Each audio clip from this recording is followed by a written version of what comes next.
Max කියන්නේ ගොඩක් අයට අමාරුම වගේම ගොඩක් අය කැමතිම නැති සබ්ජෙක්ට් එකක්.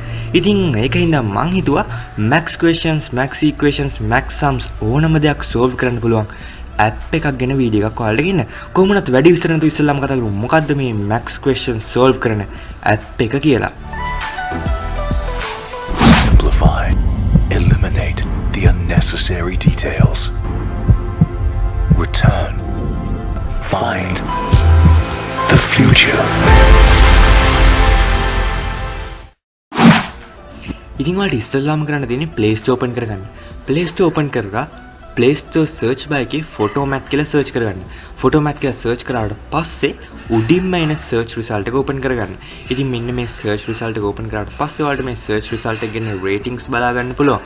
ඒ වගේම මේ ගැන good and bad comments වගේ හැම දෙයක්ම ඔයාලට බලා ගන්න පුළුවන්. කොහොමද ඔයාලට finally කරන්න තියෙන්නේ මෙන්න මේ PhotoMath කියන app එක ඔයාගේ device එකට install කරගන්න.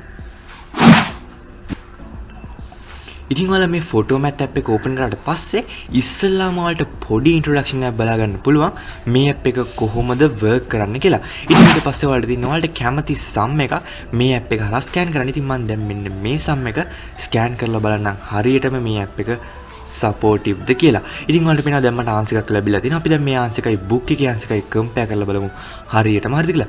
ඉතින් ඔයාලට පේනවා book එකේ answer එක 10a squared minus 19ab plus 6b squared. ඉතින් අපේ ෆෝන් එකේ රතු පාට box එකේ ඇතුලේ තියෙන answer එකත් මෙන්න මේ answer එකට හරියටම හරි. අපි දැන් ටිකක් අමාරු සම එකක් කරලා බලමු. ඉතින් ඔයාලට පේනවා දැන් මට හම්බලා දෙන answer එක x = 27. ඉතින් book එකේ answer එකත් එක්කලා compare කරලා බලද්දී අපි scan කරපු answer එක හරියටම හරි. මේ රතු පාට arrow එකේ click කරාට පස්සේ ඔයාලට මේකේ workings හැමදේම බලා ගන්න පුළුවන්. කොහොමද මේ final answer 27 විදිහට ආපේ කියලා හැම working එකක්ම step by step වලට බලා ගන්න පුළුවන්. මෙන්න මේ විදිහට workings වලට බලා ගන්න පුළුවන් එකත් ගොඩක් හොඳක්. ඉතින් ඔයාලට බලා ගන්න පුළුවන් කොහොමද හරියටම answer එක වලට ලැබුණේ කියලා. ඉතින් ඒ වගේම තමයි ඔයාලට මේ answers වලට feedback එකක් දෙන්නත් පුළුවන්. ඔයාලට මෙයාලා දීලා තියෙන solution එකට ඔයාලා කැමති නම් ඔයාලට feedback එක yes විදියට සහ ඔයාලා මේ solution එකට කැමති නැත්නම් feedback එක no විදියට යාලට දෙන්න පුළුවන්. කොහොමනත් මේ වීඩියෝ ඔයාලා කැමති නම් අපිට like කරන්න. හිතේ තියෙන කැමති දේ comment section එකේ comment එකක් විදියට දාන්න. ඒ වගේම තමයි අපිව subscribe කරලා තියාගන්න. හෙට තවත් අලුත් දවසක් smart විදියට ඉන්න smart විදියට හිතන්න.